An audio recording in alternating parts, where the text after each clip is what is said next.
कि हमने आज पढ़ाई नहीं की। किसी दिन दिल लगा के, जान लगा के जब तुमने अपनी मेहनत की हो, पढ़ाई की हो, तो रात में सिर्फ एक चीज आती है, नींद। सिर्फ नींद आती है, बहुत प्यारी नींद आती है।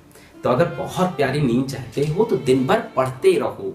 ये मत सोचो कि मैं 4 बजे से पढ़ूंगा, मैं 6 बजे से पढ़ूंगा। प्रोक्रेस्टिनेशन बंद कर दो, टालना बंद कर दो कि मैं इसको कल से कर लूंगा। जैसे एग्जाम के बीच में गैप होते हैं तो आप तुरंत ये करते हो कि आज का दिन ऑफ करते हैं, कल से पढ़ाई करते हैं, फिर कल के दिन भी शाम से पढ़ाई स्टार्ट करते हैं। इन सब चीजों के ऊपर कंट्रोल चाहिए। देखो, इंसान को अपने ऊपर कंट्रोल बहुत चाहिए होगा। सक्सेस पानी है तो यार कंट्रोल बहुत चाहिए। इंसान फ्लो कर जाता है ना। हमारी दिक्कत यही, हम बह जाते हैं। इसीलिए सारे के सारे लोग सक्सेसफुल नहीं होते। अगर आपको होना है तो अपने ऊपर कंट्रोल लाओ, खुद के ऊपर नियंत्रण रखो, खुद को डिसिप्लिन में रखो। तो इसके लिए टेंशन ना लो और काम करो। जितनी देर काम करोगे उतनी देर टेंशन तुम्हारे अगल बगल नहीं आ सकती, इम्पॉसिबल है। तुम काम में मन लगा लोगे, टेंशन दूर चली जाएगी।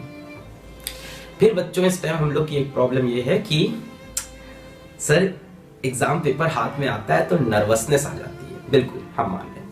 एग्जाम पेपर को एक मैच की तरह देखो, पेपर की तरह नहीं, एक मैच। अच्छा, अपन क्रिकेट खेलने जाते हैं तो क्या नर्वसनेस आती है? नहीं, मजा आता है। नहीं, कोई गेम खेलने जाते हैं अपन मजे में जाते हैं कि जीत के आएंगे। अच्छा, तुम्हें पता है तुम सेंचुरी नहीं स्कोर कर सकते, फिर भी बैटिंग करने खुशी से जाते हो, क्योंकि तुम्हें पता है तुम्हारी बैटिंग आ गई है ना। 50 बनाएंगे, 60 बनाएंगे, 80 बनाएंगे, 100 नहीं मार पाएंगे। तो एग्जाम देने भी उस खुशी में जाओ, उस एनर्जी में जाओ। एग्जाम्स को ना नेगेटिव तरह से मत लो कि एग्जाम आ गया, फेल हो जाएंगे, ये हो जाएगा। एग्जाम्स को एक पॉजिटिव तरह से लो। साल भर की पढ़ाई का टेस्ट है, जितना मैंने किया है मुझे पता चलेगा, और मैं जितना अच्छा लिख दूंगा उतना काम बन जाएगा। हो सकता हो मैंने चीजें कम पढ़ी हो, पर मैं वहां आंसर इतने अच्छे लिख दूं, वहां इतना अच्छा परफॉर्म कर दूं फील्ड में जाके। हो सकता हो मेरा कवर ड्राइव का शॉट खराब हो, पर क्या पता मैं सारी बॉल्स को बैकफुट पे लेके शॉट लगाने लगूं। क्या पता वहां पे मैं अपनी स्ट्रैटेजी चेंज कर लूं। तो एग्जामिनेशन हॉल में अपना होश बना के रखना बहुत जरूरी है, और वो तभी बनेगा जब नर्वसनेस नहीं होगी। पेपर आप पे अटैक नहीं करेगा, आप पेपर पे अटैक करोगे। अच्छा, अब होश में रहना भी जरूरी है। ये नहीं कि मतलब एकदम ही जोश में चले गए। जोश में क्या होता है? जोश में ये होता है बॉल आती है और स्टंप उड़ जाता है। मतलब आप सरसरी निगाहों से तेजी से क्वेश्चन पढ़ोगे, जल्दी जल्दी आंसर लिखोगे।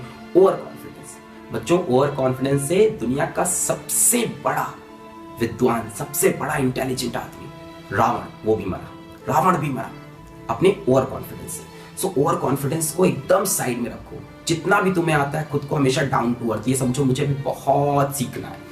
तो एग्जामिनेशन हॉल में जाओ, बारीकी से पेपर को देखो, अटेंटिवनेस लाओ। टेंशन नहीं, अटेंटिवनेस। मेरे को एक एक क्वेश्चन ध्यान से पढ़ना है। क्वेश्चंस में क्या होता है कि एक वर्ड छोटा सा लिखा होता है, when is not and when is it.